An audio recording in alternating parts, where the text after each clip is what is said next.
दोस्तों तारीख में कई अजीबोगरीब और पागल डॉक्टर्स गुजरे हैं जिनके अजीबोगरीब और शर्मनाक कारनामों ने दुनिया को हैरान करके रख दिया। उन्हीं में से एक डॉक्टर एलिया इवानोव था जो 20वीं सदी की शुरुआत का एक मशहूर साइंटिस्ट और मसनूई हमलकारी का माहिर डॉक्टर था। इसने औरतों और मर्दों का बंदरों के साथ मिलाप करवाया ताकि ह्यूमैनिटी नाम की मखलूक को पैदा किया जा सके। इस पागल साइंसदान ने ऐसा क्यों किया, आज की इस वीडियो में आपको मुकम्मल तफसील से आगाह किया जाएगा। लेकिन वीडियो शुरू करने से पहले नए आने वाले दोस्तों से गुजारिश है कि हमारे चैनल को सब्सक्राइब करते हुए साथ मौजूद बेल आइकन को दबा दें।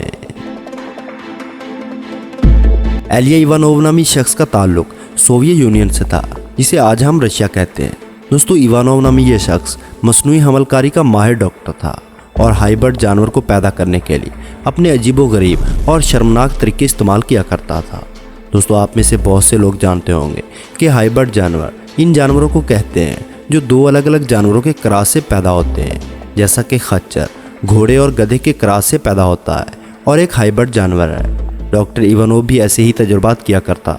इसने ज़ेब्रे और गधे का क्रॉस करवाया और नतीजे में पैदा होने वाले जानवर का नाम जोंकी रखा। इसके अलावा चूहे, खरगोश, चकोर और यूरोपीय नस्ल की गाय के क्रॉस करवाकर मुख्तलिफ हाइब्रिड जानवर तैयार किए। दोस्तों बात यहाँ तक होती तो भी ठीक था, लेकिन इवानोव इससे भी ज़्यादा अजीबोगरीब कारनामा करने की कोशिश कर रहा था, यानी बंदरों और इंसानों के मिलाप से ह्यूमैनिटी नाम की मखलूक को पैदा करने की कोशिश में था। 1910 में इवानोव ने अपने शर्मनाक मंसूबे का जिक्र अपने दोस्त डॉक्टर्स के साथ किया कि इंसानों और जानवरों के जिनसी मिलाप से हाइब्रिड बनाना भी मुमकिन है।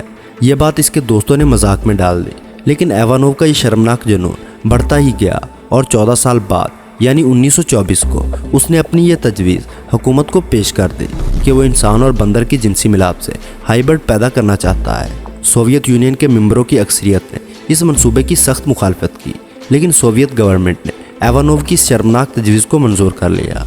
बाज़ लोगों का कहना है कि डॉक्टर इवानोव को सोवियत डिक्टेटर जोसेफ स्टालिन की भरपूर हमायत हासिल थी, क्योंकि जोसेफ स्टालिन बंदरनुमा फ़ौज तैयार करना चाहता था। इसी ख्याल को मद्देनज़र रखते हुए इवानोव को फंड्स की मंजूरी दे दी गई और इसे अफ्रीका रवाना कर दिया गया ताकि वो अपनी मर्जी के बंदर हासिल कर सके। दोस्तों ये मीडिया का दौर तो नहीं था, लेकिन ये अजीबोगरीब खबर पूरी दुनिया में आग की तरह फैल गई। इवानोव ने अफ्रीका से वापसी पर अपने एक दोस्त डॉक्टर की मदद से उम्र रसीदा मर्दों की जिनसी ताकत को दोबारा बहाल करने की उम्मीद का झांसा देते हुए कुछ लोगों को वर्गला कर फीमेल चिंपैंजी के साथ मिलाप करवाया ताकि वो अपने मंसूबे में कामयाब हो सके। बंदरों और इंसान के हाइब्रिड का ख्याल हैरानकुन और दिलचस्प था।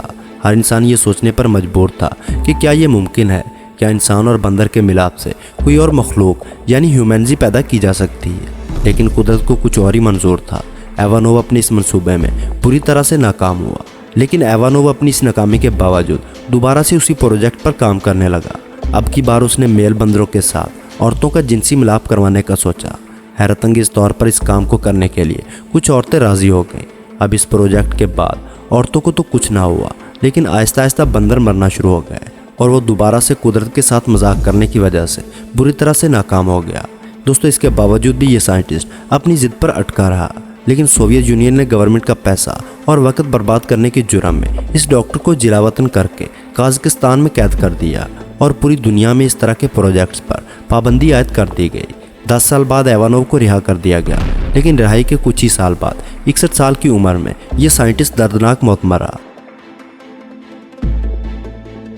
तो दोस्तों आज की वीडियो में बस इतना है। वीडियो पसंद आने की सूरत में लाइक और अपने दोस्तों के साथ शेयर करना ना भूलें, और ऐसी ही इंटरेस्टिंग वीडियोस देखने के लिए हमारे चैनल को सब्सक्राइब करते हुए साथ मौजूद बेल आइकन को दबा दें।